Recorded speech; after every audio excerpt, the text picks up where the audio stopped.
প্রিয় চাকরি প্রত্যাশী বন্ধুরা, আসসালামু আলাইকুম। তো ইতিমধ্যে আপনারা দেখতে পারছেন অর্থাৎ থেমফটেতে অর্থাৎ চাকরির জন্য যে আবেদন ফিটা আর কি কমিয়েছে, কত টাকা পর্যন্ত কমিয়েছে সম্পূর্ণ কিছু আজকের এই ভিডিওটিতে জানতে পারবেন।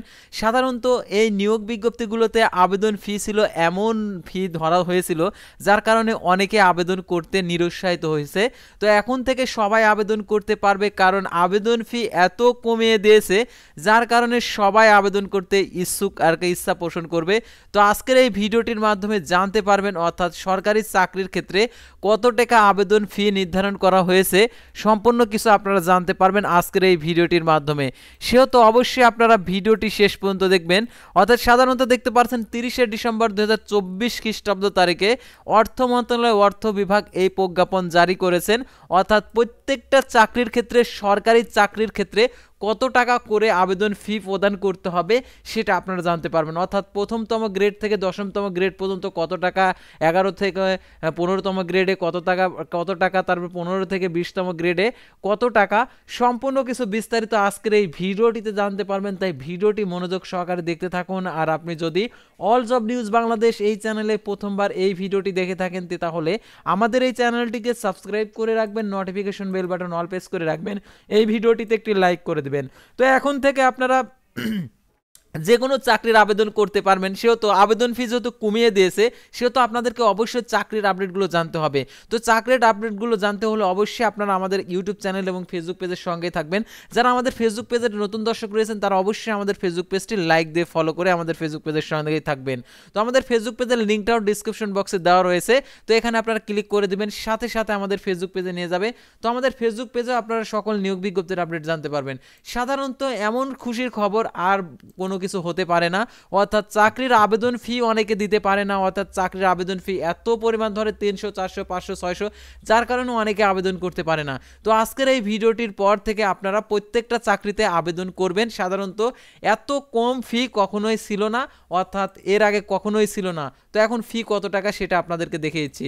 তো দেখতে পাচ্ছেন বাংলাদেশ সরকারি কর্ম কমিশন কর্তৃক পরিচালিত বিসিএস ব্যতীত নন ক্যাডার পদ, অর্থাৎ সরকারি, আধা সরকারি, স্বশাসিত প্রতিষ্ঠান, স্বশাসিত সংবিধিবদ্ধ কর্তৃপক্ষ, বিভিন্ন কর্পোরেশন, বিভিন্ন গ্রেডভুক্ত পদের নিয়োগের পরীক্ষার ফি শর্ত সাপেক্ষে নিম্নরূপভাবে নির্দেশ করে পূর্ণ নির্ধারণ করা হলো।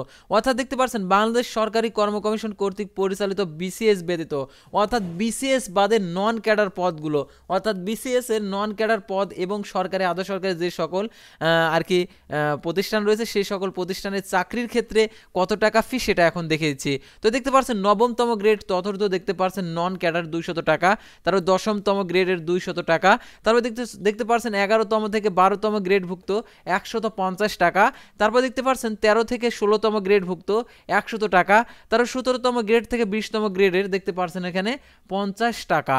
আর দেখতে পাচ্ছেন সকল পদের অনগ্রসর নাগরিকের জন্য 50 টাকা আর কি আবেদন ফি ধার্য করা হয়েছে। সাধারণত টেলিটক প্রিপেড মোবাইল নাম্বারের মাধ্যমে আর কি টাকাটি প্রদান করতে হবে। আর টেলিটক প্রিপেড মোবাইল নাম্বারের মাধ্যমে কত টাকা আর কি ফি কাটবে সেটা আপনাদেরকে দেখিয়েছি। টেলিটক বাংলাদেশ লিমিটেডের মাধ্যমে অনলাইন আবেদন ফি গ্রহণের করা যাবে এবং সেক্ষেত্রে পরীক্ষার ফি বাবদ গৃহীত অর্থের সর্বোচ্চ 10% কমিশন হিসাবে টেলিটক বাংলাদেশ লিমিটেডকে প্রদান করা যাবে এবং কমিশন হিসাবে প্রাপ্ত অর্থের 10% ভ্যাট হিসাবে আদায় করা যাবে। এবং উদাহরণস্বরূপ 13 থেকে 16তম গ্রেডের পরীক্ষার ফি বাবদ 100 টাকার সর্বোচ্চ দেখতে পাচ্ছেন 10%, 10 টাকা পর্যন্ত টেলিটক লিমিটেডের কমিশন হিসাবে প্রদান করা যাবে।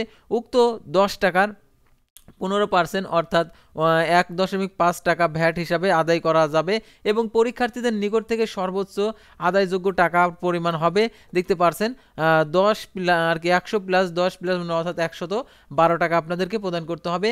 আর এখানে আরও কথা বলা রয়েছে, টেলিটক বাংলাদেশ কর্তৃক পরীক্ষার ফি অর্থ গ্রহণ পরবর্তী 3 কর্মদিবসের মধ্যে ব্যাংকের চেকের মাধ্যমে সংশ্লিষ্ট প্রতিষ্ঠানের অনুকূলে জমা প্রদানের উক্ত প্রতিষ্ঠানের অবিলম্বে চালানের মাধ্যমে সরকারি কোষাগারে জমা করবে। তবে স্বশাসিত প্রতিষ্ঠানের প্রয়োজনের ক্ষেত্রে উক্ত অর্থ নিজস্ব ব্যাংক হইতে জমা করতে পারবে এবং অনলাইন আবেদনের গ্রহণ না করা হলে পরীক্ষার ফি বাবদ অর্থ চালানের মাধ্যমে গ্রহণ করতে হবে। তবে স্বশাসিত প্রতিষ্ঠানের প্রয়োজনীয় ক্ষেত্রে ব্যাংক ড্রাফট প্রি অর্ডার অর্থ গ্রহণ করতে পারবে এবং পরীক্ষার ফি বাবদ আদায়কৃত অর্থ প্রতিষ্ঠানের 13 ডিজিটের প্রাতিষ্ঠানিক কোড এবং 7 ডিজিটের নতুন অর্থনৈতিক কোড অটোমেটেড চালানের সরকারি কোষাগারে জমা করতে হবে এবং প্রতিষ্ঠানের ম্যানুয়াল চালানের পরীক্ষার ফি জমা করতে চাইলে প্রাতিষ্ঠানিক কোড, পরিচালনার কোড এবং অর্থনৈতিক কোড জমা করা যাবে। অর্থ বিভাগের 17/8/2023 তারিখের প্রজ্ঞাপন বাতিল করা হলো। এই আদেশ অবিলম্বে কার্যকর হবে, অর্থাৎ অবিলম্বে এটা কার্যকর হলেই আপনারা আবেদন করতে পারবেন। তো আপনাদের জন্য সুখবর, অর্থাৎ চাকরির জন্য আপনাদের আর দুশ্চিন্তা নয়, অর্থাৎ আপনারা আবেদন ফির কারণে আপনারা অনেকে আবেদন করতে পারেন না। তো এখন থেকে আপনারা যে কোনো চাকরির আবেদন করতে পারবেন, অর্থাৎ দেখতে পারছেন আবেদন ফি যে কয় টাকা হারে ধরেছে সেই টাকাটা।